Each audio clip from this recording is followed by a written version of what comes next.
Hi, it's Lee from the Japanese Water Gardens. It's been an interesting year with all that's happening in the world. We sold the last of the fish a few weeks ago, so the ponds are now closed down. But the shop will be open every day for your essential items, except Christmas Day, Boxing Day and New Year's Day. During the winter, we're planning some new projects, and I'm going to be filming and keeping you posted with regular updates. I hope that you enjoy watching them. Take care.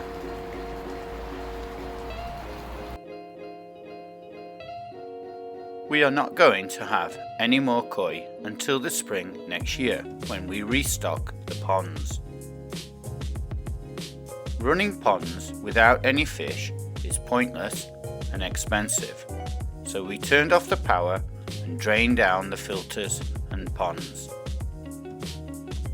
The filters contain large biomats that are rich in nitrifying bacteria that break down toxic ammonia created by the fish and help to maintain good water quality in the ponds. But there is a problem. How do we maintain the mats and bacteria ready for the new season next year? The bacteria on the biomats will quickly diminish in numbers if we do not preserve them carefully. We can't leave the mats in the filters, they would quickly dry out, and because there is no source of ammonia, the bacteria numbers would reduce to practically zero, rendering the mats sterile. If this was to happen, the new koi next year would likely cause an ammonia spike. Most pond keepers encounter this problem when they first establish their ponds. By slowly introducing fish over several months, the bacteria are given enough time to establish and multiply in numbers. The ammonia is never allowed to become concentrated. A koi dealer does not have the luxury of time. When a shipment of koi arrives at the store, there will be many boxes containing hundreds of koi. The potential for a dangerous ammonia spike is massive. The solution for us is to move the mats over to another location, keep them submerged in water and provide them with enough ammonia to maintain the bacteria. Fortunately, we built a new quarantine system last winter, and this is the ideal location for the mats. There is plenty of room in the chambers to accommodate all of the mats, and the system still contains a small selection of koi that will keep the bacteria supplied with a steady amount of ammonia.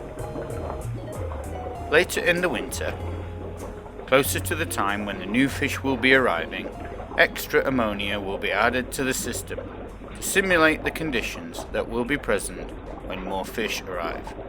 This will encourage the bacteria to multiply and provide a healthy biomass. This was once a stunning pond that inspired many to get out the spade and dig. But unfortunately, the trees out by the road grew from mere saplings into proud giants that stretch out over the pond and shower it with leaves, seed pots and branches. We had a persistent problem with herons attacking the fish, so we ended up stretching out a net across the top. The unsightly net spoilt the view of the whole pond, and it was awkward to take on and off. The skimmer did its best, and we emptied it 2 times a day, but we were fighting a losing battle. Then we discovered that the fiberglass liner had started to become brittle. Several cracks developed, and it was time to accept the inevitable. For many years now, the old display pond round the back of the store has been standing empty, left to nature, overgrown, and filling up with a barrow load of leaves, home only to a few frogs. But finally we have a plan, a new purpose for the pond. The pond is around 5 foot deep when full and holds about 6,000 gallons. Emptying out the water, muck, leaves and branches was a challenging job. First, I netted out as much of the big stuff that I could. The net stirred up the sludge in the bottom and there was a strong smell of sulfur dioxide. You could see thousands of little bubbles popping at the surface. One thing that I can't get my head round is how some people seem to stay clean, no matter how dirty the job. You will have seen them on YouTube. Some guy dressed in a white shirt, grey coloured shorts and sandals is doing the concrete driveway, and there's muck and dust splattering everywhere. But amazingly, he looks immaculate. He wouldn't look out of place serving cocktails behind a bar in Magaluf. Needless to say, that guy is not me. But I doubt that even he could tackle a job like this and keep mixing up those pina coladas. Almost as soon as the pump went in, it got choked up with crud, and I was dragging it out every few minutes to scrape off the leaves and get it going again. You can buy submersible pumps designed for jobs like this. They have a metal blade to chop up solids, but they are expensive and they would destroy any small fish or amphibians that were unfortunate enough to get dragged in. So I am very reluctant to use such a pump. This was one of the worst jobs like this that I have tackled in a while.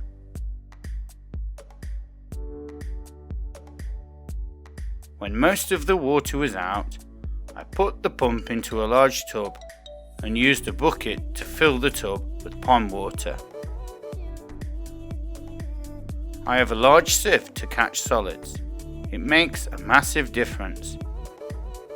Without it, the pump would clog instantly.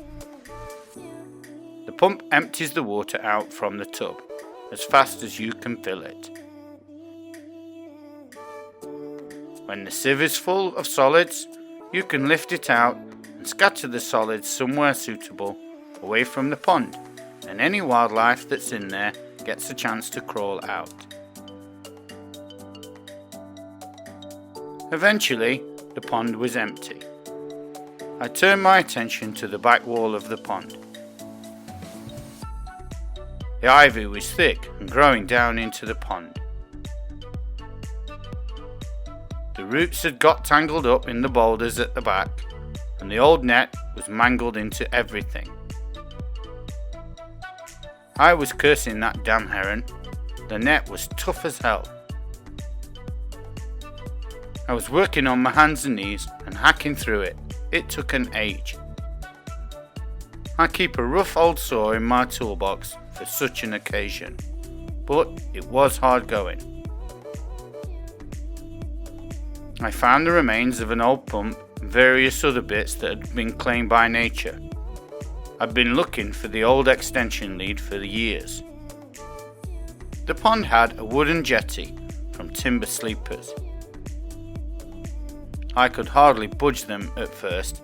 They were heavy, saturated in water. They had to be shifted, so I flipped them over end, and pushed them up onto the side where we could get them gone. By the end of the day, everything was out the pond, and you could see the whole pond clear again. And I was filthy from head to toe, and must have stunk. I know for a fact that my old friend serving those cocktails is not forced to strip off before his wife lets him in the house. Thanks for taking the time to watch this video. If you like what you see, be sure to subscribe to the channel, give the video a thumbs up, and leave some comments below. It's bye for now from Lee at the Japanese Water Gardens.